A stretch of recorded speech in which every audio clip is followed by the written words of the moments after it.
हूँ मदिहा और मेरे चैनल का नाम है स्टे विद मदिहा।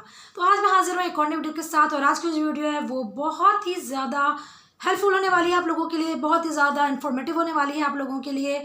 अभी मुझे रिसेंटली बहुत ज़्यादा आने लगी थी रिक्वेस्ट कि आप ही एज़ेलिक एसिड के बारे में रिव्यू कर दीजिए। कुछ के जो कमेंट्स थे वो थे स्किन ऑरियन क्रीम के बारे में रिव्यू कर दीजिए। थंबनेल पे पता चल ही गया होगा कि मैं किस क्रीम का आज रिव्यू करने वाली हूँ। आज मैं रिव्यू करने वाली हूँ स्किन ऑरियन क्रीम। असल में जो ये नाम है स्किन ऑरियन क्रीम, ये एक नाम है ब्रांड का, ठीक है। और असल में ये है क्या चीज, ये है एज़ेलिक एसिड, ठीक है। मैं पिक्चर्स की लगाऊंगी तो आपको नजर आ जाएगा। असल में ये है क्या, ये है एज़ेलिक एसिड। नाम कोई भी यहाँ आप देख सकते हो, जिस तरह के दी ऑर्डिनरी में है और बहुत सारे ब्रांड्स के होते हैं, तो ये नाम है ब्रांड का स्किन ऑरियन क्रीम। और असल में ये है क्या, ये है एज़ेलिक एसिड, ठीक है। जिस तरह से कंपनीज अपने अपने नाम रखती हैं, दी ऑर्डिनरी के सीरम्स हैं, उसके अंदर आपके सारे सीरम्स आ जाते हैं, ग्लाइकोलिक एसिड्स हैं, लैक्टिक एसिड है, बहुत सारे इस तरह से बहुत सारे नाम, जैसे ग्लोगैनिक में आ गए नाम ग्लोगैनिक के, लेकिन सीरम्स वही है ग्लाइकोलिक, सैलिसिलिक, हाइलुरोनिक। तो इस तरह से आपको समझ आ गया होगा कि ये स्किन ऑरियन के नाम से है, लेकिन ये है असल में एज़ेलिक एसिड। इस तरह से दी ऑर्डिनरी में भी आती है और बहुत से ब्रांड्स के आते हैं। तो हम यहाँ समझने की कोशिश करेंगे कि ये क्रीम क्या है और क्या इसका काम है, इसको किस तरह से यूज़ करना है और इसका क्या क्या बेनिफिट है। तो सबसे पहले मैं आपको बता दूँ, जैसे थंबनेल पे आपने देख ही लिया होगा कि हामला औरतें और ब्रेस्ट फीडिंग, जो हामला औरतें हैं या दूध पिलाने वाली माँ हैं, मतलब इंग्लिश में मैं बता दूँ, ब्रेस्ट फीडिंग पर जो है या प्रेग्नेंट वुमेन्स जो हैं वो भी इसको यूज़ कर सकती हैं। और ये किस किस चीज़ के लिए मुफीद है, मैं वो सब कुछ इस वीडियो में बताऊंगी। मेरे चैनल पर आपको glycolic acid, salicylic acid, lactic acid, hyaluronic acids, हर एक एसिड पर आपको पीलिंग एसिड्स, यहाँ तक कि पीलिंग एसिड्स पे भी आपको मेरे चैनल पर वीडियोस मिलेंगी। रह गया था सिर्फ एज़ेलिक एसिड, इसकी बहुत रिक्वेस्ट आ रही थी कि आप एज़ेलिक एसिड के बारे में भी बता दीजिए। तो वीडियो बताने से पहले मैं बता दूं कि मैं एज़ेलिक एसिड की भी यूज टू हूँ, एज़ेलिक एसिड की भी यूज टू हूँ, ठीक है। तो उसको किस तरह से यूज़ करना है, क्या करना है, मैं ये भी आप लोगों को बता दूंगी, ठीक है। अब बहुत सारे जब मुझे क्वेश्चंस आ रहे थे ना, प्रेग्नेंट वुमेन बहुत ज़्यादा परेशान हो रही थी, या बहुत सारे लोग डर रहे हैं ट्रेटिनोइन यूज़ करने से, तो वो चाह रहे हैं कि उसको अल्टरनेटिव बता दूं मैम, या प्रेग्नेंट वुमेन्स हैं वो कह रही है कि हमें कुछ बता दीजिए, हम ट्रेटिनोइन नहीं यूज़ कर सकते हैं। ब्रेस्ट फीडिंग मदर्स हैं वो ये कह रही हैं ट्रेटिनोइन यूज़ नहीं कर सकते हैं। तो मैंने सोचा चलो अब एज़ेलिक एसिड की बारी आ जाती है, अब हम बता देते हैं कि इसके क्या क्या बेनिफिट्स हैं। देखिए, एज़ेलिक एसिड जो होता है वो एक ऑर्गेनिक कंपाउंड होता है, वो आपको वाइट पाउडर मतलब कि गेहूँ से, गंदम से मिलता है। जिस तरह के मैंने बताया कि जो एसिड्स होते हैं, जो लोग नए हैं जिन्हें एसिड्स के बारे में नहीं पता, थोड़ा सा वो इस बारे में जान लें। एसिड सुनकर वो डर जाते हैं, तो डरने वाली बात नहीं है। कुछ एसिड्स ऐसे होते हैं जो हमारे स्किन के लिए बहुत ही ज़्यादा बेनिफिशियल होते हैं, बहुत ज़्यादा कारआमद होते हैं, जो कि मैजिकली वर्क करते हैं हमारे स्किन पर। वो ऑर्गेनिक कंपाउंड ही होते हैं, मतलब कि आपकी फ्रूट से, जो सिट्रिक्स फ्रूट्स होते हैं उनमें से ही लिया जाता है। जैसे कि मैं कुछ की मिसाल आपको दे दूं, जैसे कि ग्लाइकोलिक एसिड है वो शुगर केन, गन्ने से लिया जाता है। जो सिट्रिक रस वाले जो फ्रूट्स होते हैं उनमें से ग्लाइकोलिक एसिड को लिया जाता है। लैक्टिक एसिड वो दूध से, दही से, इनसे लिया जाता है। तो ये जो एसिड्स होते हैं ये आपकी इन्हीं चीज़ों से निकाल कर निचोड़ होता है और फिर वो आपको यूज़ करते हैं, तो वो एक प्योर फॉर्म में आ जाता है, जो कि डीपली आपकी स्किन में पेनिट्रेट होकर वर्क करता है। और फिर वो जो वर्क करता है वो ऑसम होता है, ठीक है। तो यहाँ हम बात करें एज़ेलिक एसिड की।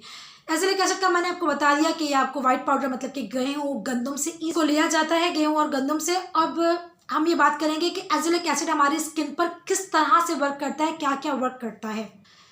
एज़ेलिक एसिड जो है ये आपके स्किन को काम करता है, मतलब पुरसुकून करता है। अगर आपकी स्किन इरिटेट हुई हुई है किसी भी वजह से, तो ये आपकी स्किन को काम करता है। आपकी स्किन के ऊपर जो रेडनेस होती है उसको ख़त्म करता है। अगर आपको रोजेशिया है उसके लिए बेस्ट है। मिलास्मा को ख़त्म करता है, पिगमेंटेशन, हाइपर पिगमेंटेशन को ख़त्म करता है, काले धब्बे, डार्क स्पॉट्स उनको ख़त्म करता है।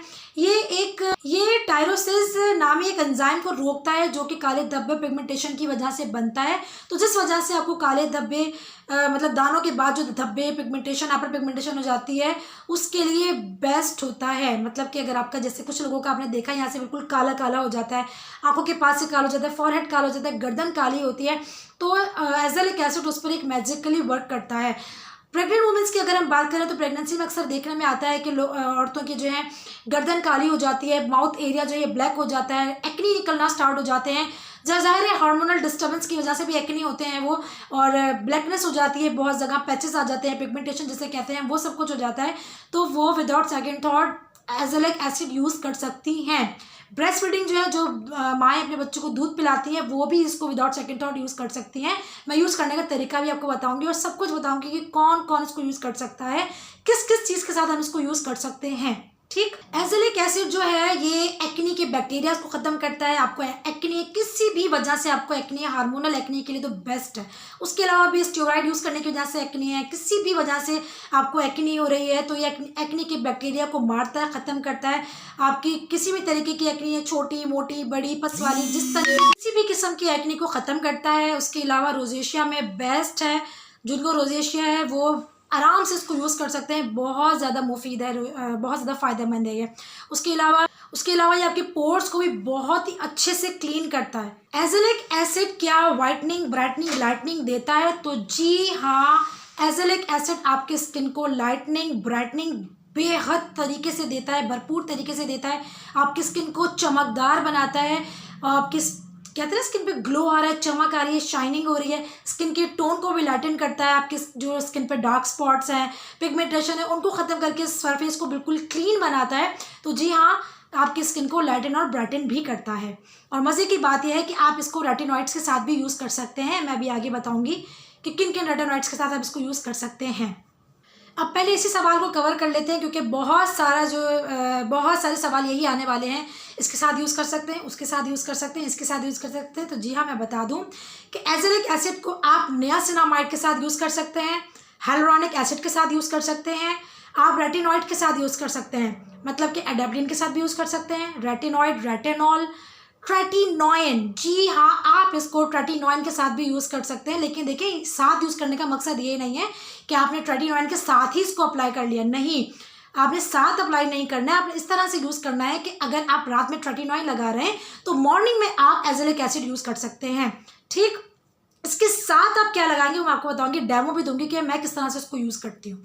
तो आप niacinamide, hyaluronic acid, lactic acid, glycolic acid, peptide के साथ भी आप इसको यूज़ कर सकते हैं, और आप इसको सैलिसिलिक एसिड के साथ भी यूज़ कर सकते हैं। लेकिन जैसा कि मैंने आपको बताया कि आप ये नहीं करेंगे कि सैलिसिलिक एसिड लगाया तो आपने एज़ोलिक एसिड भी लगा लिया, इस तरह से नहीं करेंगे। आप इसका टाइमिंग रखेंगे evening and morning and night की। अगर आप मॉर्निंग में सैलिसिलिक एसिड क्लिंजर यूज़ करते हैं, सैलिसिलिक एसिड आप सिरम्स यूज़ करते हैं, तो फिर नाइट में आप एज़ोलिक एसिड यूज़ कर लें। अगर आप नाइट में सैलिसिलिक एसिड यूज़ करते हैं तो आप मॉर्निंग में एज़ोलिक एसिड यूज़ कर लें। एज़ोलिक एसिड आप मॉर्निंग में भी यूज़ कर सकते हैं और आप नाइट में भी यूज़ कर सकते हैं। बस मॉर्निंग का आपको पता है कि सन ब्लॉक आपने लाजमी यूज़ करना होता है। ठीक है, इसी तरह से ग्लाइकोलिक का, कि अगर आप ग्लाइकोलिक रात में यूज़ करते हैं तो एज़ोलिक आप सुबह में कर लें। रात में अगर आप लैक्टिक एसिड यूज़ करते हैं तो सुबह में आप एज़ोलिक एसिड यूज़ करें। रात में अगर आप रेटिनॉल यूज़ करते हैं तो सुबह में आप एज़ोलिक एसिड यूज़ कर सकते हैं। रात में आप ट्रेटिनोइन यूज़ करते हैं तो सुबह में आप एज़ोलिक एसिड यूज़ कर सकते हैं। ठीक, इसको लगाने का तरीका क्या है, किन चीज़ों के साथ आप इसको लगाएंगे तो ये बेस्ट रिजल्ट आपको देगा। तो देखें, मैं जो उसको नियासिनामाइड के साथ लगाती हूँ, पहले अपने फेस के ऊपर आप इसको पेयर कर सकते हैं हाइलुरोनिक एसिड के साथ और नियासिनामाइड के साथ। ऑसम रिजल्ट आपको देगा। आप पहले फेस को क्लीन करेंगे, उसके बाद आप हाइलुरोनिक एसिड लगाएंगे, उसके बाद आप एज़ोलिक एसिड लगाएंगे, फिर कोई अच्छा सा हाइड्रेशन वाला मॉइस्चराइज़र अप्लाई करेंगे और ये आपने लगा लिया। अगर आप इसको मॉर्निंग में लगा रहे हैं तो मॉइस्चराइज़र के बाद आप सन ब्लॉक भी इसमें लाजमी ऐड करेंगे। सन ब्लॉक की भी अच्छी सी लेयर अपने फेस पर आप अप्लाई करेंगे। ठीक, अगर आप इसको नियासिनामाइड के साथ यूज़ करना चाहते हैं तो आपने फेस को अच्छे से क्लीन करा, आप नियासिनामाइड अप्लाई करेंगे, देन आप एज़ोलिक एसिड यूज़ करेंगे, फिर अच्छा सा मॉइस्चराइज़र अप्लाई करेंगे, और अगर दिन है तो सन ब्लॉक भी अप्लाई करेंगे। और अगर आप चाहते हैं कि हाइलुरोनिक एसिड और नियासिनामाइड दोनों के साथ इसको यूज़ करें तो जी हाँ, आप दोनों के साथ यूज़ कर सकते हैं। पहले आप हाइलुरोनिक एसिड लगाएंगे। हाइलुरोनिक एसिड लगाने का तरीका मैं आपको बता चुकी हूँ। गीले फेस पर इसको लगाते हैं, हल्का हल्का आपका फेस जो है वो नम हो, उसके ऊपर आप हाइलुरोनिक एसिड लगाएंगे, उसको जज्ब होने का वेट करेंगे, उसके एब्जॉर्ब होने का, देन आप नियासिनामाइड लगाएंगे, उसका एब्जॉर्ब होने का वेट करेंगे, देन आप एज़ोलिक एसिड लगाएंगे और उसके बाद फिर अच्छा सा मॉइस्चराइज़र अप्लाई करेंगे। और वही बात अगर दिन है तो सन ब्लॉक लाजमी अप्लाई करेंगे। ठीक है, ओके, मैं किस तरह से इसको अप्लाई करती हूँ चले पहले वो देख लेते हैं, उसके बाद बाकी सवालों के जवाब आगे वीडियो में मैं आपको दूंगी। तो यहाँ पर मैंने अपने फेस को अच्छे से क्लिनस कर लिया है। किसी भी अच्छे क्लिनज़र के हेल्प से आप फेस को क्लीन कर सकते हैं। मैं यहाँ पे इसको नाइट टाइम में यूज़ कर रही हूँ और यहाँ पे सबसे पहले मैं नियासिनामाइड यूज़ कर रही हूँ। ठीक है। इस नियासिनामाइड के बारे में भी लोगों ने पूछा था कि आप दिखा दीजिए, तो मैं उसको भी दिखाऊंगी कि थोड़ी बहुत पहचान इसकी ओरिजिनल होने की। तो यहाँ पर इसको लगाने का तरीका यही है कि हाथ पे लेकर दोनों हाथों में फिंगर्स में रब करके और फेस पर अप्लाई करें, क्योंकि बहुत जल्दी जो है ये एब्जॉर्ब हो जाता है, स्किन में ड्राई हो जाता है। तो इसलिए अगर हम ड्रॉप ड्रॉप करके फेस पर डालते हैं ना, तो फिर वो नहीं अप्लाई हो पाता है सही से, इसलिए फिंगर में इसको रब करने के बाद फेस पर अप्लाई करते हैं। ये बॉटल मैं आपको दिखा रही हूँ, देखिए इस तरह से इसका कैप कुछ बना होता है, लाइनिंग्स बनी होती हैं थोड़ी सी 3 4 5, उसके बाद गैप छोड़ के फिर लाइनिंग्स होती हैं, इस तरह का कैप होता है इसका। और इसकी जो कंसिस्टेंसी होती है वो जेल फॉर्म में होती है, ये आप देख सकते हैं। ये देखिए जेल फॉर्म में इसकी कंसिस्टेंसी होती है, जबकि जो लोकल नकली हैं वो बिल्कुल पानी की तरह लिक्विड ही होता है, ठीक है। और इसके अलावा इसके जो है ये बैज नंबर पीछे होता है, और स्कैन करने के लिए जो होता है वो तो खैर जो कॉपी उससे भी स्कैन हो जाता है, लेकिन बैज नंबर भी होता है। बाकी मैं तो यही कहूँगी ऑथेंटिक जगह से ही परचेज़ कीजिए, ताकि कोई डाउट ही ना रहे आपको कि नकली है या असली है। अब नियासिनामाइड यूज़ करने के बाद, अप्लाई करने के बाद, यहाँ पर मैं एज़ेलिक एसिड यूज़ करूँगी, और इसकी क्वांटिटी लेने के बाद पूरे फेस पर इसकी एक अच्छी सी लेयर लेकर उसको मसाज करूँगी। इसके अंदर जो ब्रोशर मिला है उसके अंदर भी ये लिखा है कि आपने जेंटली मसाज करना है फेस पे, लेकिन बहुत ज़्यादा मसाज नहीं करेंगे इसको, इतना करेंगे कि स्किन के अंदर ये एब्जॉर्ब हो जाए। यहाँ पे मैं एक बात आपको और बता दूँ कि इसको लगाने के बाद फेस पर आपको हल्की फुल्की ख़ारिश और टिंगलिंग जो होती है वो हो सकती है, तो उससे कोई घबराने वाली बात नहीं है, ऐसा नॉर्मल है, ठीक है। कुछ लोगों को होती है और कुछ लोगों को नहीं होती है।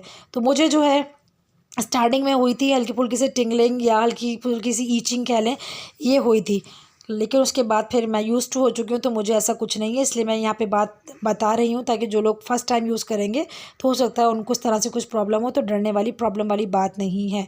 लेकिन अगर खुदा ना खासा बहुत ज़्यादा ईचिंग हो जाती है, बहुत ज़्यादा प्रॉब्लम होती है, तो फिर वो उसको स्किप कर दें, वो उसको यूज़ ना करें, तो उन्हें पता चल जाता है कि चीज़ उनको सूट नहीं कर रही है। अब यहाँ पे एज़ेलिक एसिड यूज़ करने के बाद अब यहाँ पे मैं अपना मोस्ट फेवरेट मेरा जो है मॉइस्चराइज़र मैं वो अप्लाई कर रही हूँ। आप कोई भी निविया का या कोई भी जो आपका मॉइस्चराइज़र है वो आप इसके ऊपर अप्लाई कर सकते हैं, जो अच्छे से आपकी स्किन को हाइड्रेट करे, ठीक है। अब यहाँ पे मैं मॉइस्चराइज़र अप्लाई कर रही हूँ, ये मेरी night time skin care routine हो गई। अगर मैं मॉर्निंग में इसको अप्लाई करती तो मैं इस मॉइस्चराइज़र के बाद सन ब्लॉक लाजमी ऐड करती, ठीक है। तो यहाँ पे अच्छे से पूरे स्किन के अंदर नेक के ऊपर मैंने इसको अप्लाई कर लिया है। अब आप देख सकते हैं मेरी स्किन, और माशाल्लाह मेरी स्किन काफ़ी इम्प्रूव हो गई है, जो मेरे स्टेरॉइड की वजह से।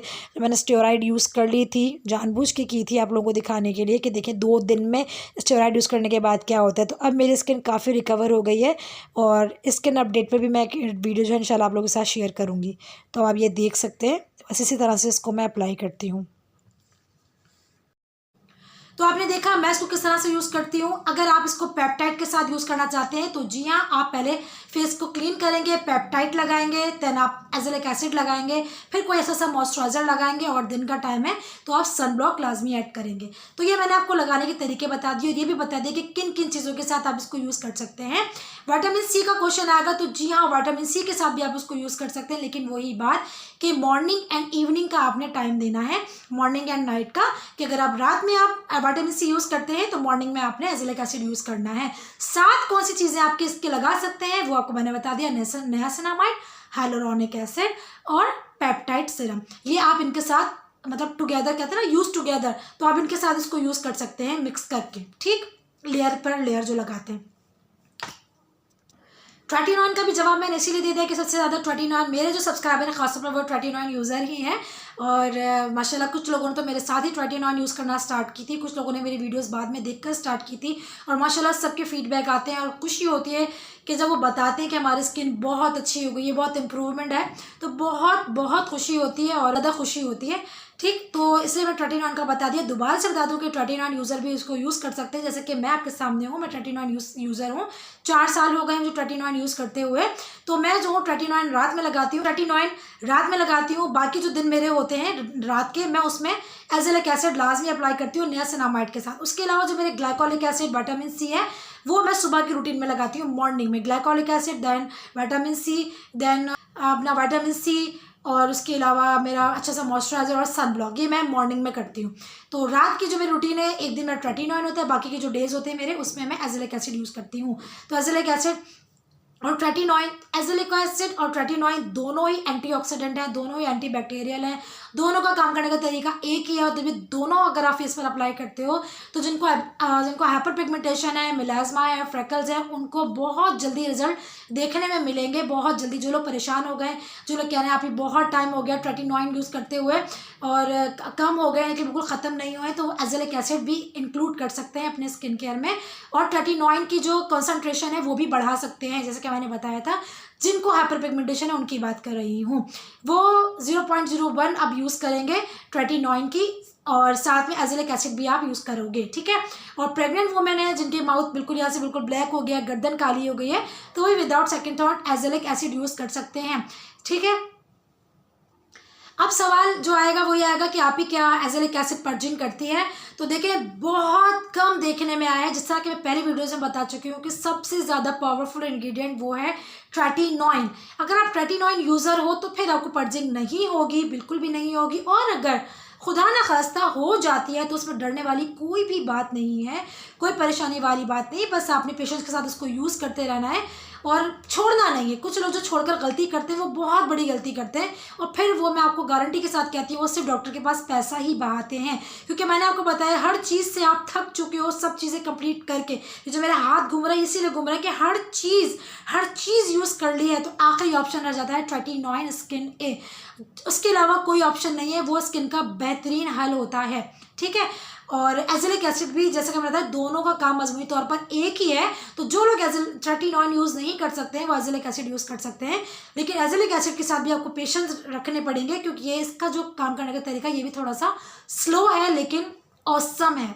कब तक रिजल्ट मिल सकते हैं ये क्वेश्चन भी आएगा, तो आपको 6 to 8 वीक्स लग सकते हैं रिजल्ट दिखने में, लेकिन जो रिजल्ट मिलेंगे ऑसम होंगे, ऑसम है। मैं हमेशा से आप लोगों के साथ ऑनेस्ट रही हूँ और मेरी कोशिश यही होती है कि मैं जो भी वीडियो लेकर आऊँ वो आप लोगों के लिए फ़ायदेमंद हो। अपने व्यूज़, अपने लाइक्स हासिल करने के लिए मैं हर हफ्ते 3 से 4-5 वीडियोज़ नहीं डालती हूँ। मैं वही वीडियोज़ डालती हूँ जो मुझे पता हो कि ये आपके फ़ायदे के लिए होगी। मैं जो बता रही हूँ वो 110% वर्क करेगा।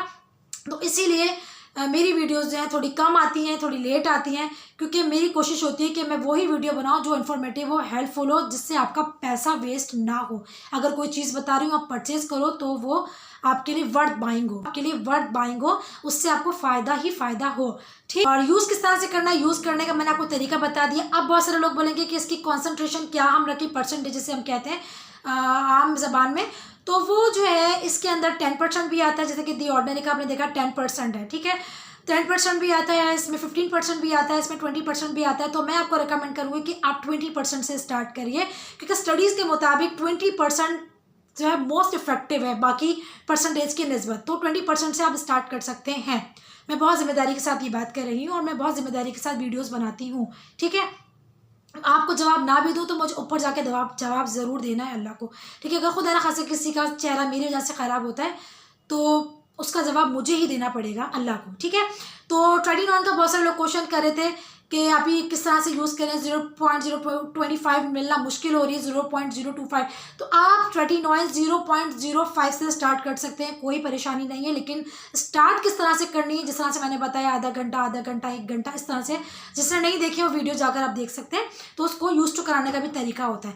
बाकी यहाँ पे एजेलिक एसिड है, ये बजट फ्रेंडली है, मतलब कि अगर आप दी ऑर्डिनरी का देखोगे या कोई और देखोगे तो वो 1000 से स्टार्ट होते हैं, और दी ऑर्डिनरी का तो आपको पता है 2000, 3000, 4000 से तो स्टार्टिंग की उसकी जो होती है प्राइस होते हैं। ये जो है बजट फ्रेंडली है, स्किनोरियन के नाम से है, मेडिकेटेड है, और एजेलिक एसिड है।